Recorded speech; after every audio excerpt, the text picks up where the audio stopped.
And so getting back to your Dark Knight thing, I mean, Dark Knight is one note, and then the Batman thing is really two notes.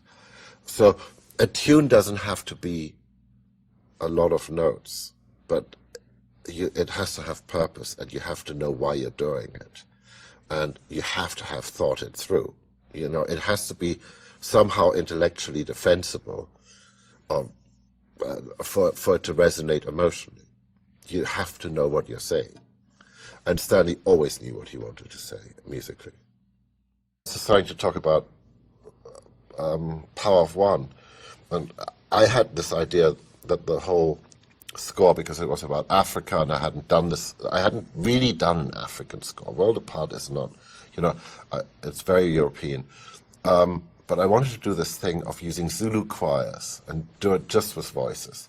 And I started recording it here in America and not really knowing the difference between gospel church and Zulu choirs. It started to sound more and more like a R&B soul revue, you know, like, and I'd spend a lot of money, I spent a lot of time, and it just wasn't working. Nobody was telling me it wasn't working because I hadn't let anybody listen to it.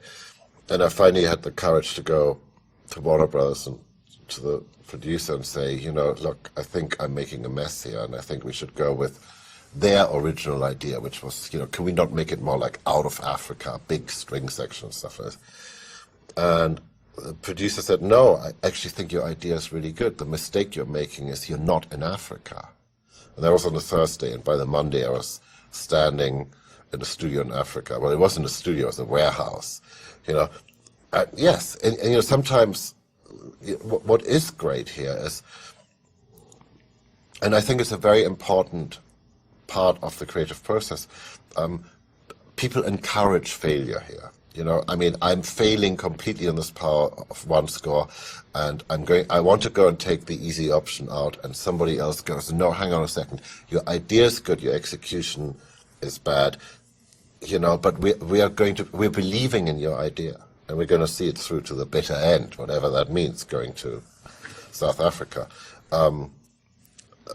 So, because I don't think you can go and create without having somebody watching your back and doing what on the surface seem like insane ideas and seeing them through. And people are really good at backing you, you know, watching your back and letting you try those ideas.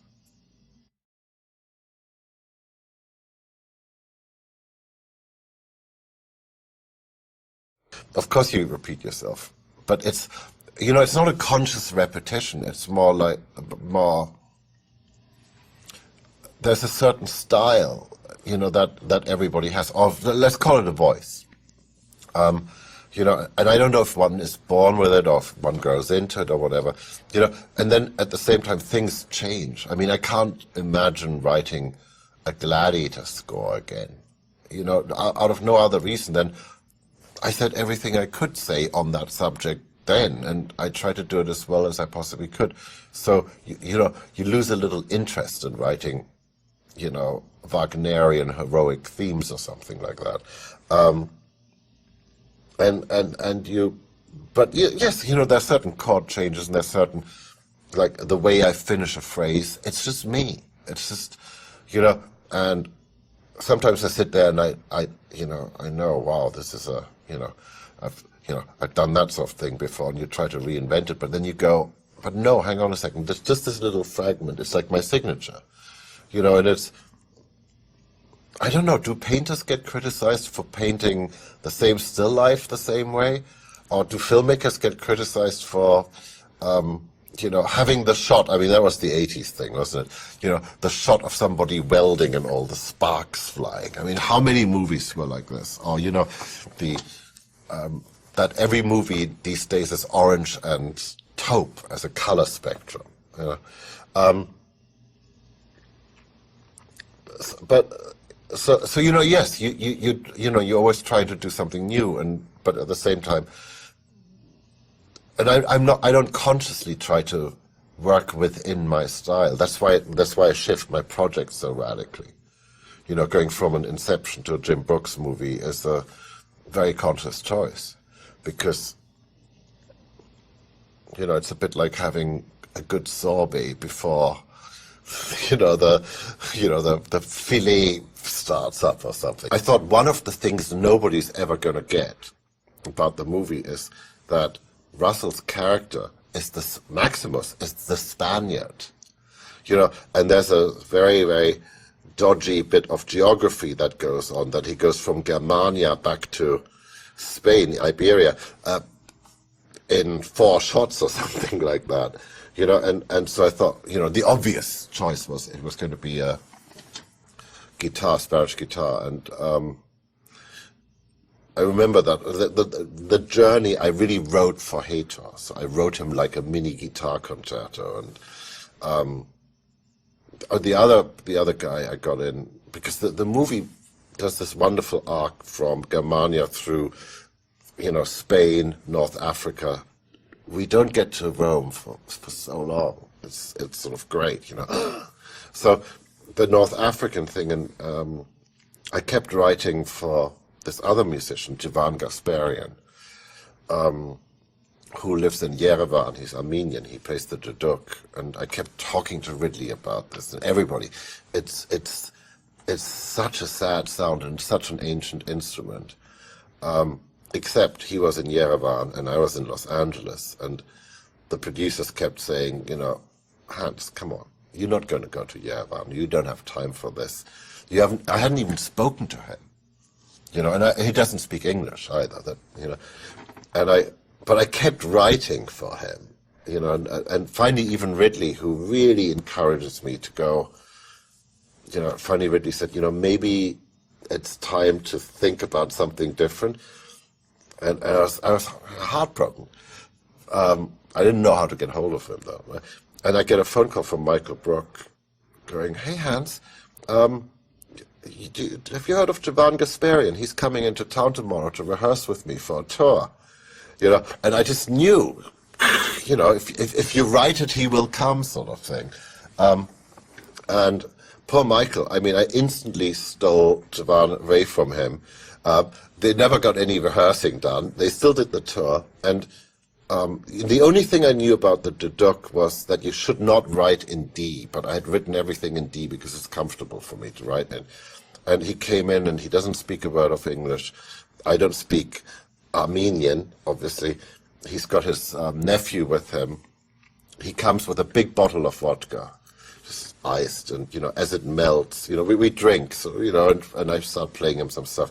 As the ice melts, you see on the inside, it's a photo of him. It's he's a national hero in Armenia, and then we're playing. I'm playing him my ideas, and he's playing along. And after about a few hours, I go, "Oh, but it's all in D minor." And I say to his nephew, "But I thought you can't play the duduk in D minor." And he said, "But he's Jivan Gasparian." And that's why you get these people, because they're so good and they're so amazing. And after a week, my Armenian wasn't any better, and his German or English wasn't any better. But the great thing about music is you just play. And that's, we had no problems communicating. That was entirely Pietro Scalia and Ridley, it was their idea to have that, to just have a beautiful piece of, the aftermath of the battle. And the way the battle is structured is, even cinematography, it keeps going lower and lower and lower until you're sort of, in the mud. And the music does sort of the same thing. But it just felt like there needed to be something very heartfelt at the end of it. Gladiator is a really undisciplined score, because I kept searching for, I had like a main theme, but nobody was really excited about this main theme, so it was a little disappointing at the time, if you know what I mean. So I kept writing new themes, and then you'd get to that bit, and that tune you only hear once in the movie. Commodus killing his father, you only hear that tune once in the movie, and I think there's something like 19 main themes in the movie. But it worked, because the tone, I think, was very consistent all the way through. Even though, it's like there's a whole Wagner section in the middle. There's like, blatantly, I just went, Siegfried Funeral March. I'm just going to go and embrace that and go and see what I can do with it, etc. So, this heroic idea that then ends in this very simple Lisa Gerrard thing, that you have all the pomp and circumstance, the Leni Riefenstahl bits in the middle. I mean, I'm not saying it's any good, but I'm saying I was surprised how easy it was to channel this sort of Wagner thing. It's like, I was literally there sitting, the entry into Rome, it took me minutes to write. It took me forever to orchestrate, but it took me minutes to write, and I was literally going, like as pretend Wagner, this is actually fun. I mean, you have to realize that one of the things, the people I work with have a great sense of humor, so there's a lot of laughing going on as well. Hey, what do you think of the pretend Wagner? We don't take it so seriously all the time. And then we take it very seriously. The hand on the wheat and what Lisa is doing. I mean, it's very serious. Or the whole Lisa Gerrard thing. It was really Pietro's idea. It was my idea that we needed to go and extend the front and have a woman's voice, and it should be there should be some sort of a poetic thing, And Pietro had this CD of Lisa's, and it was absolutely fantastic. And I phoned her up. I never met her before. And I phoned in Melbourne and saying, "Would you like to come do this movie with me?" She goes, "Oh yeah, great.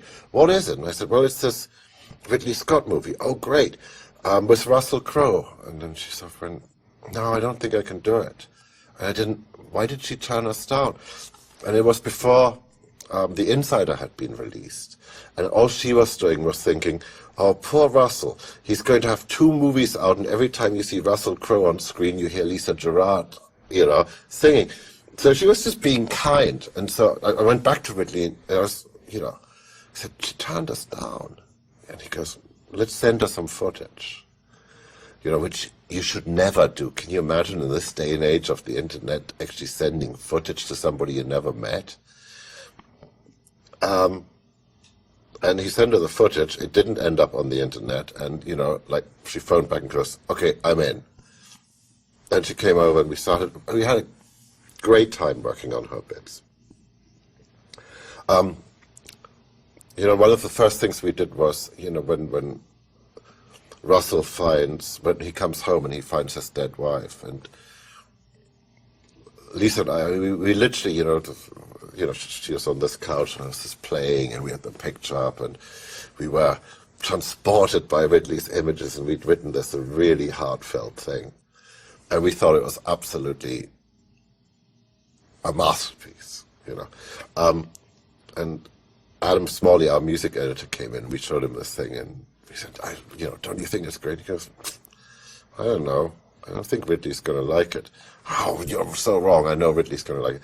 And then in the evening, Ridley came in, and we showed him the thing, and he's going, "It doesn't have enough, I don't know, energy, sexual thing, this, and he's smoking his big cigars. He doesn't smoke anymore. He used to smoke these huge cigars, and all I kept thinking was, Lisa's voice. You can't smoke cigars around singers, and we just got into this whole conversation about what it should be and what it isn't, and